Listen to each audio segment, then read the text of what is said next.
ഞാനിന്നിവിടെ പറയാൻ പോകുന്ന ഒരു ചെരുപ്പിൻ്റെ അല്ലെങ്കിൽ ഒരു ഷൂവിൻ്റെ ബ്രാൻഡിനെ കുറിച്ചാണ്. അതിന് മുന്നേ വേറൊരു കാര്യമുണ്ട്. നമ്മൾ ഈ പണ്ട് സ്കൂളിലും കോളേജിലൊക്കെ പഠിച്ചപ്പോൾ കോപ്പി അടിച്ചിട്ടില്ലേ? ആ ഒരു കോപ്പി അടിച്ച് ജയിച്ചു കഴിയുമ്പോൾ നമുക്ക് ചെറിയൊരു വിഷമം തോന്നും. കാരണം ഒരു കള്ളത്തരം കാണിച്ചിട്ടാണ് നമ്മൾ ജയിച്ചിരിക്കുന്നത്. അതുപോലെ തന്നെ ഈ ഒരു ബ്രാൻഡിലും ഒരു വലിയ കോപ്പിയടി നടന്നിട്ടുണ്ട്. അങ്ങനെ കോപ്പി അടിച്ച് വിജയിച്ച ഒരു ബ്രാൻഡാണ് വുഡ്ലാൻഡ്. വുഡ്ലാൻഡിൻ്റെ ഷൂവും ചെരുപ്പും ഇന്ന് ഇന്ത്യക്കാർക്ക് ഏറ്റവും പ്രിയപ്പെട്ട ബ്രാൻഡുകളിലൊന്നാണ്. ലോങ് ലാസ്റ്റിംഗ് ആണ്. മഴക്കാലത്തിട്ടാലും പോകത്തില്ല. ഒരുപാട് വർഷം, മിനിമം 2 വർഷമെങ്കിലും നിൽക്കുന്ന ഷൂ ആണ് വുഡ്ലാൻഡിൻ്റെ. അതും ഹാർഡ് യൂസ് ചെയ്ത് കഴിഞ്ഞാലും അത് അതേപടി തന്നെ നിലനിൽക്കും. ചെറുതായിട്ടൊന്ന് മെയിൻറ്റെയിൻ ചെയ്ത് കൊടുത്താൽ മാത്രം മതി. അങ്ങനെയുള്ള ഈ ഒരു വുഡ്ലാൻഡ് എന്ന ബ്രാൻഡ് അമേരിക്കൻ കമ്പനിയായ ടിംബർലാൻഡിനെ കോപ്പി അടിച്ചുണ്ടാക്കിയതാണ്. ടിംബർലാൻഡ് എന്ന ബ്രാൻഡിൻ്റെ അതേ സ്വഭാവ ഗുണങ്ങളുള്ള ഒരു ബ്രാൻഡ് തന്നെയായിട്ടാണ് ഈ വുഡ്ലാൻഡിനെ അവർ സൃഷ്ടിച്ചിരിക്കുന്നത്. പക്ഷേ നമ്മൾ ഈ ടിംബർലാൻഡിനെ വെച്ച് നോക്കുകയാണെങ്കിൽ വുഡ്ലാൻഡിനാണ് ഏറ്റവും കൂടുതൽ പേര്. ഒരു ബ്രാൻഡഡ് ഷൂ എന്ന ആൾക്കാർ ചിന്തിക്കുമ്പോൾ തന്നെ മനസ്സിലേക്ക് ഓടി വരുന്നത് വുഡ്ലാൻഡ് എന്ന കമ്പനിയാണ്. പക്ഷേ ഓർക്കണം, ഈ ടിംബർലാൻഡ് എന്ന കമ്പനിയെ ആരും തന്നെ ഓർക്കുന്നില്ല. ഈ ഒരു ബ്രാൻഡിനെ കോപ്പി അടിച്ചിട്ടാണെങ്കിലും ഇവരുടെ പബ്ലിസിറ്റിയും ഇവരുടെ പ്രൊഡക്റ്റിൻ്റെ മൂല്യവും ഏറ്റവും കൂട്ടി കൊണ്ടുവന്നുകൊണ്ടേയിരിക്കുന്നു. ഇന്ത്യയിലെ തന്നെ ഈ വുഡ്ലാൻഡിൻ്റെ വരുമാനം എന്ന് പറഞ്ഞു കഴിഞ്ഞാൽ 1000 കോടിക്ക് മേളിലാണ്. അതും കോപ്പി അടിച്ചിട്ട് 1000 കോടി രൂപയ്ക്ക് മേളിൽ വരുമാനം നേടി. ഈ ടിംബർലാൻഡിനെ വെച്ച് നോക്കുകയാണെങ്കിൽ 1970-ലാണ് ഈ ടിംബർലാൻഡ് എന്ന ബ്രാൻഡ് പ്രചാരത്തിൽ വന്നത്. വെളിയിലത്തെ ഹിപ്പ് ഹോപ്പ് കമ്മ്യൂണിറ്റികളാണ് ഈ ടിംബർലാൻഡിനെ ഏറ്റവും കൂടുതൽ പ്രൊമോട്ട് ചെയ്യുന്നത്. കാരണം അവരുടെ ഒരു രീതിയും വേഷവിധാനവും ഈ ടിംബർലാൻഡ് എന്ന കമ്പനിയെ അല്ലെങ്കിൽ ഈ ടിംബർലാൻഡ് എന്ന ബ്രാൻഡിനെ പ്രൊമോട്ട് ചെയ്യുന്ന അല്ലെങ്കിൽ ഈ ടിംബർലാൻഡിനെ സൂട്ടാകുന്ന രീതിയിൽ അവരുടെ വസ്ത്രങ്ങളോട് കിടപിടിക്കാൻ സാധിക്കുന്ന ഒരു പ്രൊഡക്റ്റായിട്ടാണ് അവർ കണ്ടിരുന്നത്. അതുകൊണ്ട് തന്നെ ഈ ഹിപ്പ് ഹോപ്പ് കമ്മ്യൂണിറ്റികൾ ഏറ്റവും കൂടുതൽ ഉപയോഗിക്കുന്ന ഒരു ബ്രാൻഡായിരുന്നു ഈ ടിംബർലാൻഡ്. 1970 കാനഡയിൽ അവതാർ സിംഗ് എന്ന ഒരു വ്യക്തി ടിംബർലാൻഡിൻ്റെ ഷൂ സെയിലിംഗ് ആയിരുന്നു. അദ്ദേഹം ഒരുപാട് ഷൂകൾ സെയിൽ ചെയ്യുന്നുണ്ടായിരുന്നു. ഈ ഷൂസിനെല്ലാം അദ്ദേഹം ശ്രദ്ധിക്കുന്നുണ്ടായിരുന്നു.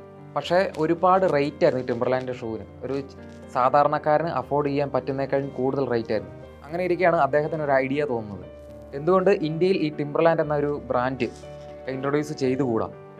പക്ഷേ വേറൊരു ചിന്ത പോയി, ഈ ടിംബർലാൻഡ് എന്ന ബ്രാൻഡ് ഇന്ത്യയിൽ കൊണ്ടുവരണമെങ്കിൽ അമിതമായി വില അതിന് ഇടേണ്ടി വരും. ആ ഒരു വില സാധാരണക്കാർക്ക് അഫോർഡ് ചെയ്യാൻ പറ്റുന്നതല്ല.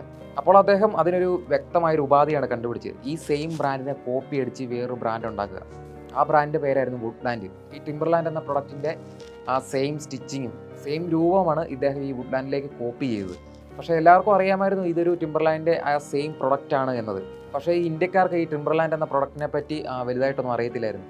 അതുതന്നെയായിരുന്നു അദ്ദേഹത്തിൻ്റെ ഏറ്റവും വലിയൊരു വിജയം എന്ന് പറഞ്ഞാൽ. അദ്ദേഹം ഈ ഒരു പ്രൊഡക്റ്റിന് അധികമായി സെയിൽസ് കൂട്ടിക്കൊണ്ടിരുന്നു. പിന്നെ കുറച്ച് പ്രൊമോഷനും മാർക്കറ്റിംഗ് രീതിയും എല്ലാം കൂടെ ചെയ്തു വന്നപ്പോൾ ഈ ഇന്ത്യയിലെ ജനങ്ങൾ വുഡ്ലാൻഡ് എന്ന ബ്രാൻഡിനെ സ്നേഹിച്ചു തുടങ്ങി. ആദ്യം ഒരു ഷൂ മേടിക്കുക എന്നൊരു ചിന്ത വരുമ്പോൾ തന്നെ ആദ്യം എല്ലാവരുടെയും മനസ്സിലേക്ക് ഓടിയിരുന്നത് വുഡ്ലാൻഡ് എന്ന ബ്രാൻഡാണ്. അങ്ങനെ അദ്ദേഹം വളരെ മനോഹാരിതമായിട്ടാണ് ഈ ഒരു ടിംബർലാൻഡിനെ കോപ്പി അടിച്ച് ഇന്ത്യയിലേക്ക് മാറ്റിയത്. 1992-ലാണ് ഈ വുഡ്ലാൻഡ് എന്നൊരു കമ്പനി ഇദ്ദേഹം ഇന്ത്യയിലേക്ക് തുടങ്ങിയത്. അത് കഴിഞ്ഞ് പിന്നെ ഒരുപാട് ഔട്ട്ലെറ്റുകൾ കൂടി വന്നു. ഇന്ന് എല്ലാ ജില്ലകളിലും എല്ലാ സ്ഥലങ്ങളിലും വുഡ്ലാൻഡ് ഔട്ട്ലെറ്റുകളുണ്ട്. അതുമാത്രമല്ല, ഈ വുഡ്ലാൻഡ് എന്ന ബ്രാൻഡ് ഇന്ത്യയിൽ വന്നതിന് വേറൊരു കാര്യമുണ്ട്. ആദ്യത്തെ ഹാൻഡ് മെയ്ഡ് ഷൂസ് എന്നൊരു പ്രചാരണം ഈ വുഡ്ലാൻഡ് എന്ന കമ്പനിക്കുണ്ട്. അതുകൊണ്ട് തന്നെ ആയിരിക്കണം ഈ ജനങ്ങൾ ഈ ഒരു വുഡ്ലാൻഡ് എന്ന ഷൂവിനെ വളരെ പ്രേഷ്യസ് ആയിട്ടുള്ളൊരു സംഭവമായിട്ട് കണക്കാക്കിയത്. അതങ്ങനെ ഒരു ലക്ഷറി ഐറ്റംസ് ആയി മാറുകയായിരുന്നു. അതിന് കാലക്രമേണ ഡിമാൻഡുകൾ കൂടി വന്നു. അദ്ദേഹം ഒരു മിനിമം ലെവലിൽ താഴെ ഇതിന് റേറ്റ് കാര്യങ്ങളൊന്നും കുറച്ചിരുന്നില്ല. അതുകൊണ്ട് തന്നെ ഇതിൻ്റെ ഡിമാൻഡ് കൂടിയാണ് വന്നുകൊണ്ടിരുന്നത്. വർഷങ്ങൾ കൂടി വരുന്തോറും ഈ വുഡ്ലാൻഡിൻ്റെ സെയിൽസ് കൂടി വന്ന് എല്ലാവർക്കിടയിലും വലിയ ബ്രാൻഡായി മാറിക്കൊണ്ടേയിരുന്നു. പക്ഷേ 2009 അമേരിക്കൻ കമ്പനിയായ ടിംബർലാൻഡ് ഇന്ത്യയിൽ വന്ന് ഷോറൂം ഔട്ട്ലെറ്റ് ഇടുകയുണ്ടായി. അങ്ങനെ മുന്നോട്ട് പോകുന്തോറും ഈ ടിംബർലാൻഡിന് വലിയ സ്വീകാര്യത കിട്ടിയിരുന്നില്ല. അതിനു മുന്നേ വുഡ്ലാൻഡ് എന്ന ബ്രാൻഡ് ഇന്ത്യൻ മാർക്കറ്റിനെ കിടപിടിച്ച് കഴിഞ്ഞിരുന്നു. അതുകൊണ്ട് തന്നെ ആയിരിക്കണം ആൾക്കാർക്ക് ഈ ഒരു ടിംബർലാൻഡ് എന്ന ഒരു ബ്രാൻഡിനെ വുഡ്ലാൻഡിൻ്റെ കോപ്പി ആയിട്ടാണ് ഇവരെല്ലാവരും ഊഹിച്ചുകൊണ്ടിരുന്നത്.